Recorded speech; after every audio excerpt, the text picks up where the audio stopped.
In today's video, I'm going to be responding to the TradWitchTag, and that is by Polish folk witch. So do get yourself a nice warm drink, settle back, relax, and enjoy. Hi everyone, welcome back to my channel. Thank you so much for joining me for today's video. I hope that you are well and safe. So in today's video, I'm going to be doing the TradWitchTag VR in response to Polish folk witch who was non-qua previously, and I saw this tag I think the day that they released the video and I absolutely loved it. I resonated with a lot of the things that they spoke about in their video, and also my practice is quite different as well. And then I was just so thrilled to see so many people responding to the tag as well, because it was just so fascinating to learn about everyone's practice and different traditions and different paradigms, and I love that, and I think there's always more to learn. So I'm really excited to join in with this tag. So let's just get right on into it. So the first prompt is, what kind of craft do you practice, i.e. folk magic, traditional witchcraft, wicca, modern witchcraft, ceremonial magic, eclectic, or occultism, etc. So there are a number of different traditions here, a number of different paradigms, and I am pretty sure that, yeah, there's the paradigm question. I'm probably going to be repeating myself, so I'm going to try and be succinct. So when I first came to the craft, I was about 11, and I started learning about Wicca, solitary Wicca, because that was kind of what was available at the time. Those were the books that I could get my hands on, and so I dived deep into that, and that's what I thought I was practicing for quite a long time. Although I will say that whilst I resonated to the idea of like a divine presence, the presence of the goddess, but I knew that it didn't really resonate for me. But I carried on practicing that throughout my teens and reading about that, whatever I could get my hands on, and practice some other forms of witchcraft and spirituality, divination. I came to tarot when I was about 17. I've talked about this on my channel quite a lot. I would say though, throughout my teens and my 20s, I did quite a lot of shadow work, and now I've read quite a lot around Wicca, traditional witchcraft, and folk magic, and my practice is very much evolved, and I've understood myself to be practicing much more of a folk magic practice. I don't necessarily like the terms low magic and high magic, but the magic I do is very much folk, in that it is based on traditional folk charms from like the British Isles that I've read about and learned about and that I understand, charms that I grew up with, that I understood from like people in my culture, psalm magic, as well as kitchen witchery. I work with candles a lot, I work with oils that I create, so lots of herbs. I like to work with plant spirits directly, so in nature as well as within the home. I work a lot of sigil magic, as I said, candle magic. I work with aromatherapy. I do quite a lot of astral travel as well as lucid dreaming, and so there's a lot on the astral. I have like an astral altar. So my practice is quite broad. I would also say that whilst I do practice forms of folk witchcraft that I have studied and learnt, I also work in a very intuitive way. So I work with, as I said, plant spirits and correspondences that feel right, and very much work magic on a moment-to-moment basis when I feel it's right, and how I feel it's right, and connecting in a way that I think is right. I'm often connecting to source as well as to the earth, and I work a lot with energy. It's energetics a lot, and with the elements as well. So a lot to do with as above, so below, connecting to source, connecting to earth, and working with energies is really important in my practice. So there is a focus on energetics and elements. I also work with the moon, and I'm learning a lot about astrology, as well as obviously having quite a devoted tarot practice and using a number of different forms of divination. So I have quite an eclectic practice, so I do consider my practice to be eclectic. Solitary for the most part. I have engaged in groups in a very casual way, in group situations. I am open to joining a coven in the future. I'm also open to expanding my horizons and building on my knowledge, of course. So I do a lot of reading in my practice, incorporate some things and not everything, of course, and take everything with a pinch of salt and try and like read as much as I can around whatever topics I'm delving into. I'm learning traditional Hellenistic astrology at the moment, but I also blend that with a kind of more contemporary modern astrology, and I find that to be fascinating, and that has sort of enriched my magical practice as well, because I do quite a lot more planetary magic now, and that is where I get more ceremonial. I do like to work more ceremonially when I have something that's quite big, that what I feel is quite big that I need to work on or manifest, or if I'm working for someone else. So I might be casting a full circle and putting quite a lot of energy and effort and time planning into that. But for the most part, a lot of my magic happens as I move throughout my day. And there's something that Saturnarian mentioned recently on their channel, and it was about how when you become more advanced in your practice, you realize that every single part of your life and your existence is magical, because you are that witch and you bring your witchy self to every part of your life. And I love that. And so it's definitely impacted the way I am a mother and the way I am in the world and my attitude towards the planet and the ways I like to try to minimize packaging and just do better all the time to be more sustainable. I'm not perfect in any kind of way. I have a lot of areas to work on, but I'm continually striving to do that. So I would say overall, the labels that kind of stand out for me the most are eclectic, solitary, folk, witch, green witch, hedge witch, seer, psychic witch, divination witch, woodland witch, herbal witch, etc., because I incorporate all of those elements into my practice. But overall, I think folk witch kind of encompasses all of that, because folk witch can do all of those things and be a folk witch, and that's essentially what I am. How I feel that my practice is currently. I also am extremely interested in other areas of occultism and esoteric thought, so I do like to read, when I can, books that are more based in occult sciences, etc., and I'm hoping to invest more time in learning more about occultism as well and bringing more of that into my practice.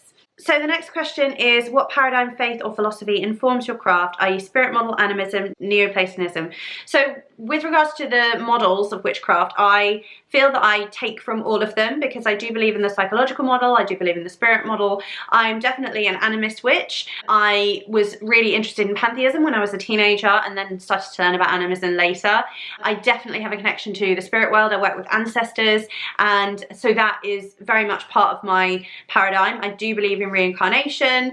I work with a number of deities as well. So the main deity that I have worked with for about 4.5 or so years now is the Morrigan. Lilith has been coming through for the last year, as well as Hecate. Hecate has been there for many years actually, but I've never really committed to working with her until last year, 2022, and really sort of started to develop that. And I feel like the Morrigan and our relationship has evolved, because the Morrigan comes in for some time and then sort of departs and then comes back, and she sort of prods you sometimes but then leaves you to your own devices, and I feel very much like she's almost more of a matriarch for me. There's still that connection and I'm definitely honouring her, but she's sort of more quiet now in comparison to the other deities that I'm working with. There has also been some male deities coming in, so I had a very interesting encounter on the astral with the god Janus, which I was really surprised about, and I was looking into Dionysus and Bacchus and any other deities that are associated with Janus, and learning about Janus, that's something that is still coming. I felt a connection to Cernunnos in the past, and the horned god, the horned one, the witch's devil, definitely, because learning more about traditional witchcraft, whilst I don't necessarily practice in the ways that a traditional witch might, my practice, as I said, is very folk witch, so there are elements of that they kind of come together somewhat, and I'm very interested in reading about traditional witchcraft. It forms quite a lot of my witchcraft reading.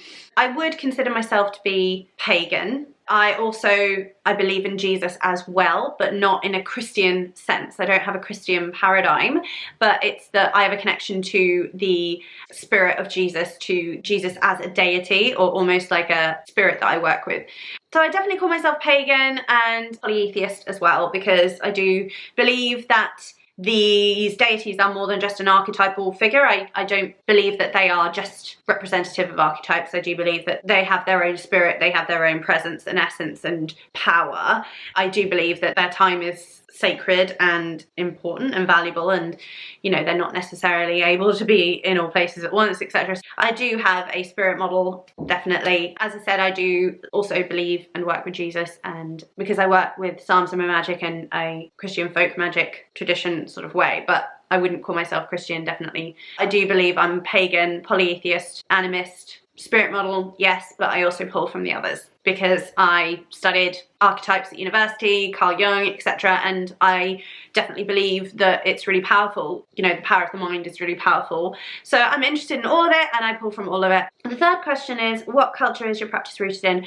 I am English and I have some ancestry that is Irish. I also have ancestry that is Dutch. So I believe I'm kind of a melding of a lot of different things like everyone else, but definitely Irish and Norse mythology has been the region that I've kind of pulled from quite specifically in the past, and I'm very interested in learning about other pantheons as well, of course, and I have felt connected to deities in other pantheons as well before, of course, because Mother Mary and Isis, etc., or Set, and obviously Hecate as well. Another thing I just want to add is that whilst I like to look into a number of different pantheons and I'm interested in reading around them, and especially, as I said, Irish paganism and Norse paganism and Germanic paganism, I am not going around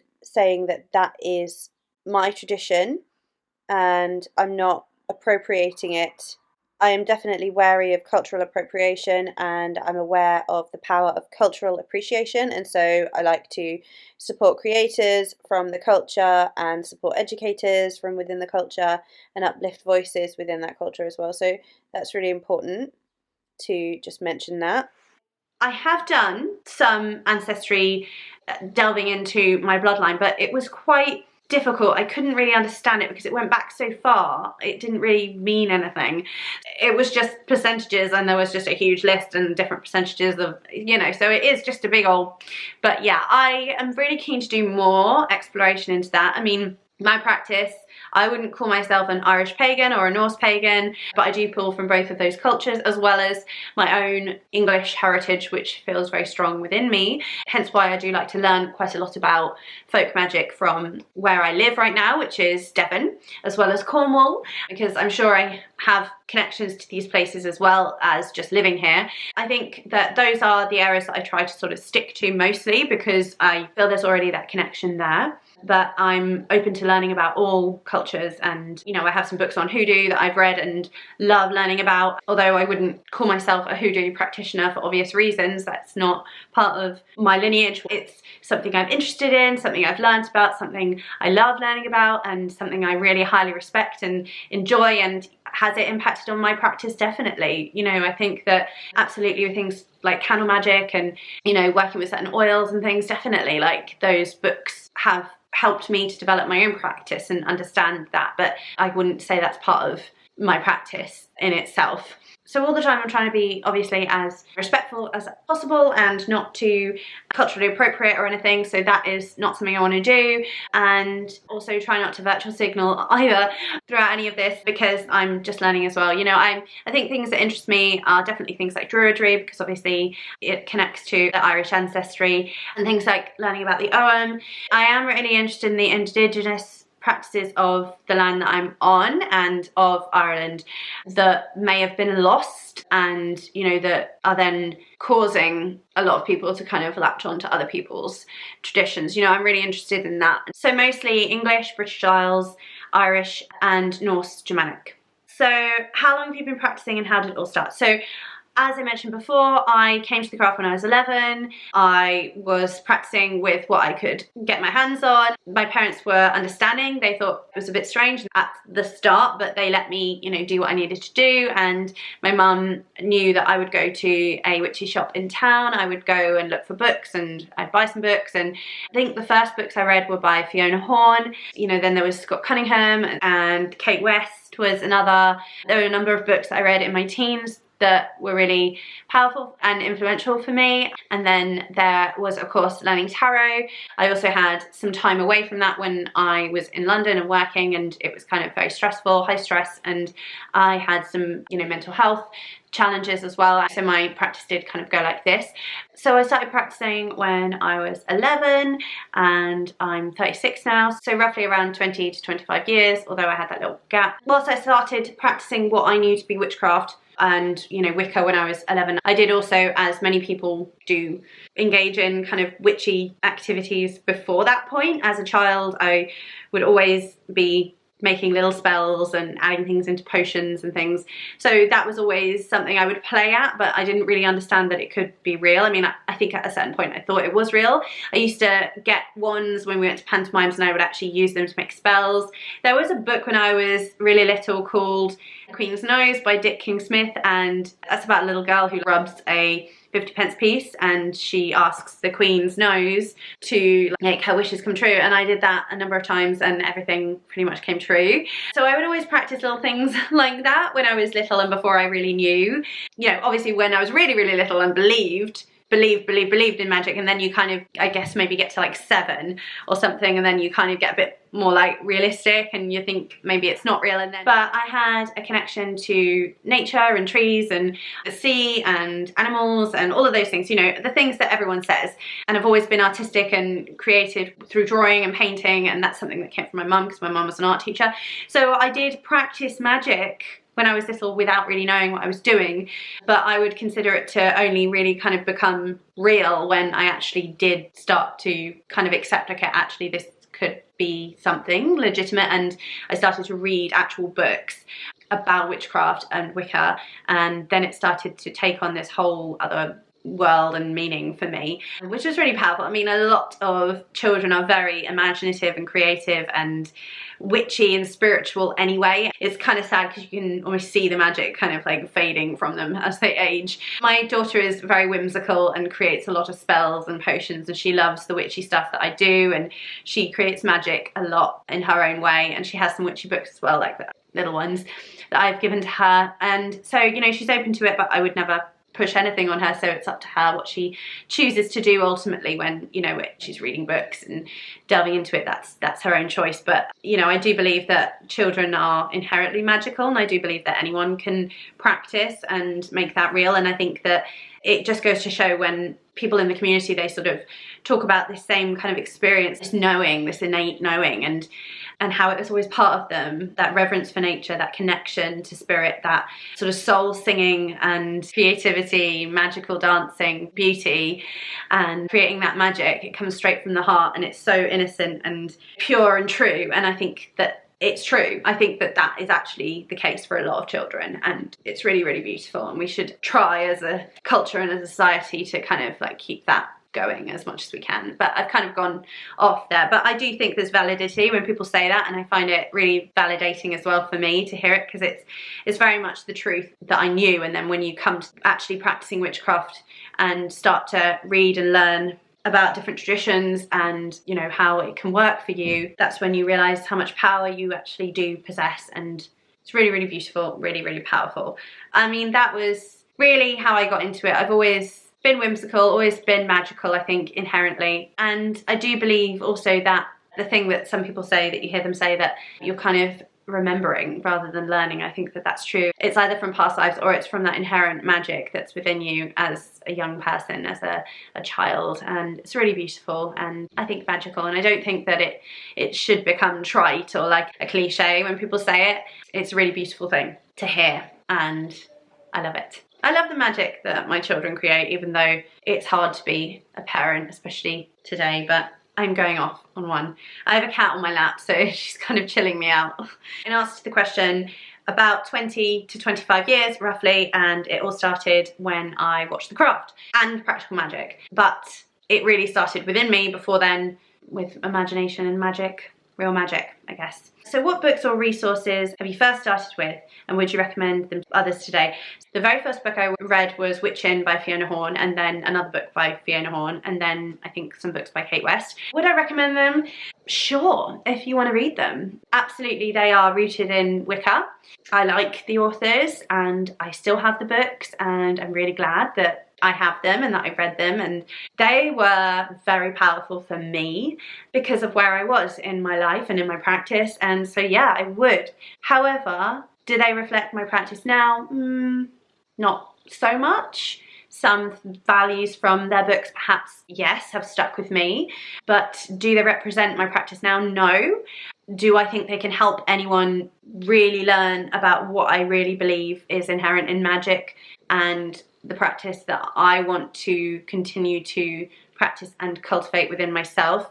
Not really either. So I think if you are already practiced and you have read other books and you know you're beyond the beginner point and you would like to read these books for fun, or you know just to have read some older books, absolutely go ahead. Otherwise, perhaps not. I actually made a beginner's book video recently. It was quite a long one, and I talked about some books that I read when I was younger, as well as some books that I would recommend but reading with a pinch of salt, as well as some books that I would absolutely recommend, and including the books that I wish I had read first. Although, having said that, I really don't think I would have understood them as well as, you know, reading them when I was older as an adult. So I do think there's value in reading whatever calls to you, but there are definitely books that are better than others depending on what your paradigm and practice is or tradition. And I do think that just because something's written in a book, it doesn't mean it's correct. So I like to make sure I'm fact checking and researching whatever it is I'm reading and just taking whatever it is with a pinch of salt. Okay, how has your practice and or paradigm changed over the years, if at all? So I think I've kind of answered that quite a lot, because at first I did kind of believe that Wicca and witchcraft were synonymous, because that is the time that I was growing up in. That's what was available to me. That's what all the books said. So that's what I believed. But it didn't quite work for me. I think I knew then it didn't work for me. So I was always bending the rules a little bit. And I think that just keeping going with it actually helped to build a confidence, even though I might not have been doing everything as the book said I should have. And I was kind of like, oh, what if it doesn't work? Or I was building my own spells from the get-go. I would research spells. If I wanted to do a friendship spell, or if I wanted to do a stop a bully spell, I'd research the spells in the books I had and online, and I would find correspondences and I would make the spells up according to how others had done them and what other herbs and materials were used in those spells. I would craft them in my own way. So I was building my own spells from the start, and I think that really helped to build my confidence. I definitely wish I'd recorded more. I do that. I wish I had the time to record everything in a really fancy way now. I don't, but I do have journals that I scroll everything down in, especially things like sigil working and like creating servitors and stuff. My notebooks for those are like scribbles and scrolls, and yeah, it's fun. But I can't record every single thing because, like I said, like it feels like everything I do has got magic in it. But I also feel like I'm quite hard on myself. I can be quite self-destructive, and I can really give myself a hard time for feeling like I've failed in certain areas, like either being a mum or being a witch or doing my job or being able to create what I want to create here or whatever it is that I want to excel at. So yeah, there's definitely always shadow work going on, and that is something that hasn't changed because I've basically done that since I was old enough to kind of comprehend it. So I'd say maybe 12 or 13 I was doing shadow work and manifestation work as well, and scripting, a lot of scripting and rewriting scenes to fix things like relationships and friendships and things like that. I would rewrite them as a play or a story. So I was doing a lot of that stuff in my teens, and that was very powerful. So I think my practice, has changed in a lot of ways, but it's also stayed similar because I think that innately I've always been open to learning, I've always been open to growth and development, and I've always been building my own confidence through, you know, trial and error, like basically writing down the things that worked and the things that didn't, and then going back, refining them, trying again, and just continuing to study basically, and then try to put whatever I've learned into practice. And I think that's really important. There's a lot there that I've spoken about. There's also a lot more that I don't think I've got the time to talk about, but it is really interesting thinking about that. I definitely think my practice has changed a lot. I think the areas that I've learned more about is definitely occultism and traditional witchcraft and folk magic as well, but a lot of the folk charms and things that I've talked about, learning about from books, and things like herbalism, astrology. These are things that I've added to my bow as I've gone on. Reiki is something that I've learned in the last few years, and I've done my Reiki too. I'm yet to complete my case studies, get my certificate for that. A lot of things that I'm continually striving to improve my magic and my life and myself. But ultimately, I'm still the same person, but I'm growing and developing, and my practice will continue to grow and develop and evolve with me. I think also learning about pantheism really changed everything for me. It was like, whoa.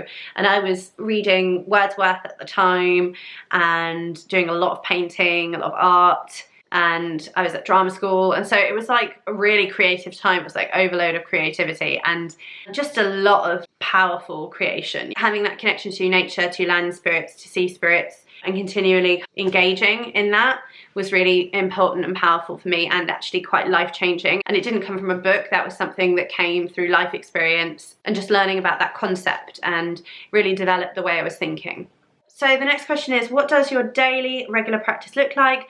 What do you do on a regular basis? Okay, so there's quite a lot, but I don't do everything every day. I think it's really important for me to meditate. That doesn't always look how you'd imagine it to look, or how I would always want it to look. Sometimes it looks like me going straight into a meditation after I wake up in bed, but maybe sitting up, unless it's something like a yoga nidra or a deep rest, which I might do later on in the afternoon, or I might be doing it right before bed. I listen to some guided meditations by Michael Seeley or Jason Stevenson, as well as yoga nidra and meditations, and I also listen to different hertz vibrational music on YouTube, and I just meditate that way, or I go to sleep into lucid dreaming with that music, or use some kind of drumming beats to support me to go into the astral, to cross the hedge. So I don't do those things every day, but those are kind of the different examples of how I might do that. I also might do a yoga flow in a moon ritual, which will look like quite a restful moon ritual, maybe like a full moon ritual. I do work with the moon. I don't always do elaborate rituals. Often I'll be having like a either cleansing bath or like a self-loving bath on a moon, either a new moon or a full moon, depending on what. Sometimes I will write intentions and work with a candle, and when I do that I will usually have a petition. I will sometimes have a sigil that I've created, not always. I will usually have an oil that I've either created or that I've bought, and I will use a number of herbs that pertain. Because I work for the Witches Box, I do engage in some courses with the Witches Box as well, and always creating content there. So I work from home. I also have my own channel, so I'm creating content for those. I do a lot of kitchen witchery, so when I'm baking or cooking, I always incorporate that. I create some salves and oils and tinctures, and that's part of my sort of herbalism study. And I like to kind of keep a journal where I jot down notes about how I feel before and after and during, whilst taking a certain tincture or medicine, plant spirit medicine.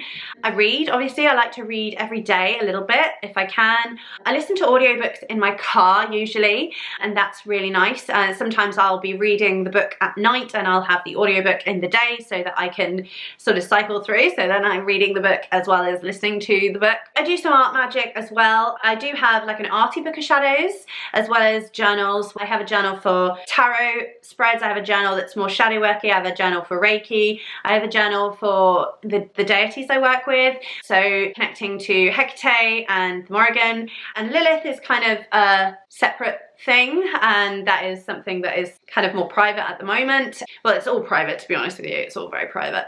I don't share a lot of what I do at all on social media. I've got a lot of things that I've saved from the past, or I do share when I'm creating oils and salves and stuff, but I have a lot of photos and footage of things that I've done in the past. There's also lucid dreaming work, shadow work I do either with or without deities, and tarot and things. Tarot spreads and journaling, not every day. I'm currently learning Hellenistic astrology, so I have taken a bit of a pause from my studies, but I create full and new moon forecasts for each of those lunations, and so that is quite a lot of work that I put into that, and so I consider that to be part of my study. Being at my altar really is kind of really special for me. Doing psalm, magic, prayers, bibliomancy. So I don't do all of these things every day. Daily, I'd say the magic I do might be kitchen witchery, some divination, some meditation, some prayer, connection to spirit, and there's ancestor work as well, but that's not daily. Oh, and reading every day, and journaling usually. I think those are the practices that happen the most, but then the other practices are also happening as well around. Like I said, I do some art witchery. I would like to do more of that. That is something I would love to have more time to do, and studying herbalism as well.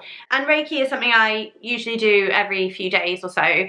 I do like to try to do that when I meditate as well. So if I've got a bit of extra time, I'll be doing the Reiki. I do protection magic every day as well. That is actually probably one of the most important things I do, because when I do the school run, etc., I always have to have my wards up, shields, and yeah, just maintaining the protection around my house. So I did a couple of cleansing videos last year. I had plans to do a protection magic video as well, so hopefully I'll be able to get that out this year.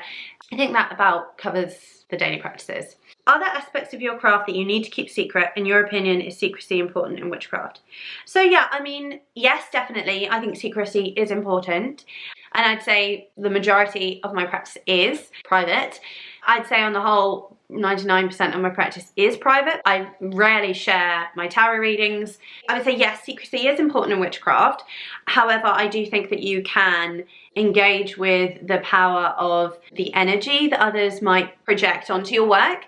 And I think you can also add loopholes in there to harness that energy and transmute it. If it's sort of a kind of evil eye sort of energy, you can transmute it to just give your spell more power. So I think that you can do that. I do share pictures of some of my altar spaces, but usually when I've worked with them for a while, and not if they are involving elaborate spells. If I've got specific spells going on, I don't tend to share them until later down the line when they've manifested, and I don't really share what I'm doing on a daily basis. I rarely share my tarot readings, and if I do, I don't really share any interpretations. I would share the cards.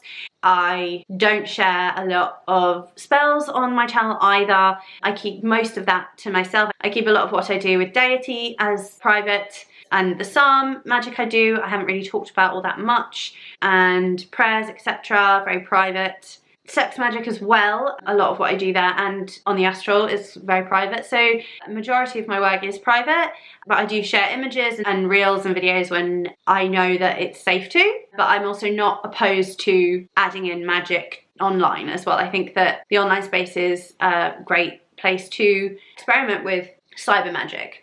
I'm open to that and interested in that, and definitely something that I'm learning more about as well, which is fascinating. But yes, I do believe secrecy is important, but I believe that practitioners should be able to practice how they wish. What are some of your favourite tools that you use regularly? I think I'm going to start with myself, and I don't mean that in a egotistical way. It's just that a lot of what I do is within. So energy work, protection work, grounding, centering, shielding, warding, all of those things, they are key in my practice. So myself, my body, my mind, my heart, and my connection to spirit is kind of all I need. But some other tools that I love, definitely candles, herbs, a number of them. I think the most used herbs for me are rosemary, sage from the garden, thyme, cinnamon, cacao, mugwort, mullein, lavender and rose are really, really powerful for me. I also take a nettle tincture that I made for myself, and I take ashwagandha. I have this salve that I made for supporting my psychic divination practice, as well as like lucid dreams and astral travel, and I cannot live without this. This is by my bed. I have some other things by my bed as well that are really, really special and sacred. I'm not really going to go into too much detail because they're protective elements and very personal. I have an ancestor altar that's really special to me. I have a few cauldrons that are really important. I don't use them all that often. I have some wooden chalices that my father has made for me. I have this little burner and another burner with space for a tea light from Star Child that I love. I love oils and teas and herbs from Star Child. This is my grandma's old book of prayers and psalms that I inherited when she passed away. This is really special to me. This is on my altar all the time. I have some statues. One of them was made by Blaggerwood on Etsy, and that's of the Morrigan, and then there's another very similar one of Lilith that I have that I keep in separate places, and that's part of the deity work that I do. And then crystals and stones, of course, but my most treasured is this one, which is a beautiful hagstone that I found on one of the local beaches here in Devon, and it's got really big holes in it, and it's really beautiful. I love how it feels in my hands, and I love holding it and feeling really grounded and connecting to the earth as well as the sea, and I love this. So there are a number of tools that I work with in my practice, teas and tinctures and balms and herbs and all kinds of things, but there's just too many to note here. Yeah, tarot decks, a pendulum, those kinds of things, and certain jewellery pieces that I wear for protection and as sort of honouring the deities I work with as well. And there's quite a lot of things there. So the next question is, what books or resources would you recommend to newbie witches interested in your kind of craft? Okay, so the first book I could think of, Plants of the Devil by Corine, I actually can't find. So I have a huge pile of books there and there and there and there and there. And then I have loads of books here, but I can't find that book. So I'm not sure where it is, but that is an amazing book. Plants of the Devil, it's all of the plants that are associated with the devil. That book is amazing. I loved it. I know I can't mention too many and I really don't want to cheat. So I've picked out the ones that I think would be powerful to read, to practice the way I practice. So let's start with A Deed Without a Name. This was amazing. This is Lee Morgan. This is Unearthing the Legacy of Traditional Witchcraft. This is a lot about the fetch spirit and that whole process, creating, understanding, and it's an amazing book. I loved it. Cannot recommend it enough. Folk Witchcraft by Roger J. Horn. I think there's an expanded edition now, and I have a couple of other books by him that I'm going to be reading this year. I love this book. I read this a couple of years ago and absolutely loved it. There's so much in here, but so simple, easy to read and understandable, and yeah, I just absolutely love this book. Really, really important read. The Wicked Shall Decay by A.D. Mercer. This is a gathering of historical enchantments against foul spirits, maledictions, compiled and with an introduction by A.D. Mercer. So this is actually from a number of older texts. So it's Charms and Spells and Witchcraft of Old Britain. So in here there's all kinds of charms for protection and connecting with spirits, and you know, some of them are not relevant or helpful in any way, whereas some are really amazing, and I've got notes. And this book I loved. This book again, also cannot recommend it enough. This is Powers of the Psalms by Anna River. I use this alongside my psalm magic practice. I don't always refer to this, but it helps. So I have some notes and some psalms that I've used more than others. This is just a really thin book, and it's really, really great for if you're working with the psalms. Wart Cunning, a folk herbal medicine by Nigel G. Pearson.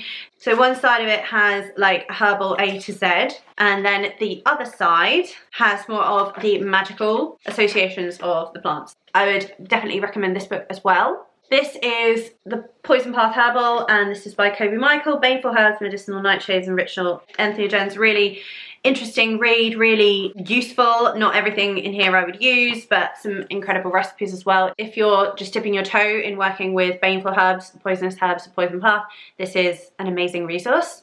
Of Blood and Bones, this is one of my favourite books of 2022. This is working with Shadow Magic and the Dark Moon. There are some incredible workings in here, and I absolutely love this. Really, really well done.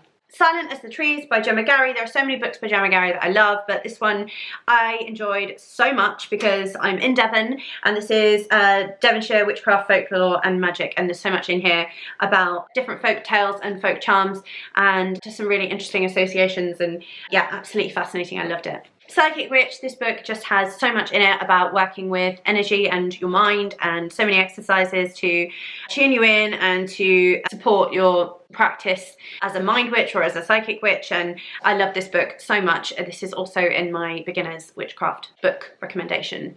This one, I consider this like essential reading. This is Jason Miller's Protection and Reversal Magic. Again, just so many really important things in here. I love Jason Miller's writing. I think it's really underrated. I love it so much. He's one of my favourite authors. So I think that's quite a lot of books, but to get started, these are the ones that I would recommend if you want to cultivate a practice that's more like mine than not. I hope that helps.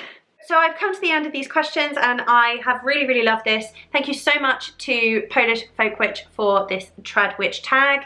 I just love hearing everyone else's responses, and if you've done one as well, do let me know below because I may not have seen it. It's fascinating. I really, really love learning about other people's practices and delving into other people's worlds for a little bit. It's just fascinating. So I really hope that you've enjoyed this. If you did, leave me a little witch emoji down below. Like the video and share it with any of your friends or anyone who you think would be supported by this tag and enjoy it. Also, if you haven't yet subscribed and you've been watching me for a while and enjoying the content, then please do subscribe, and also hit the little notification bell to receive notifications when I create and upload other videos like this. Also, if you'd like to support me, there's the super thanks down below. I also have a Instagram page and a TikTok page. I'm more active on Instagram at the moment. I also have a Patreon page where I share new and full moon forecasts with everything that the planets are doing and how to work with those aspects, whether they be more challenging or more benefic. as well as some shadow work journaling prompts, ritual ideas, herbs and crystals to work with, and a PDF of a tarot spread that I create for that specific lunation as well. That's all on Patreon, as well as custom made Book of Shadows pages for occasional recipes and spells and rituals that I share here on the channel. So if you'd like to go support me over there, there's also a Discord server as well that's really fun. So do go over there and you can get access to all that. If you'd just like to support me with a one-time donation, there's a super thanks below, or I have a PayPal or a buy me a coffee page also linked below. Thank you again so much for joining me. This has been so special and such a great tag to start off 2023 with. I hope that you stay well and safe, and I look forward to seeing you again in another video really soon. Take care. Bye. Mwah.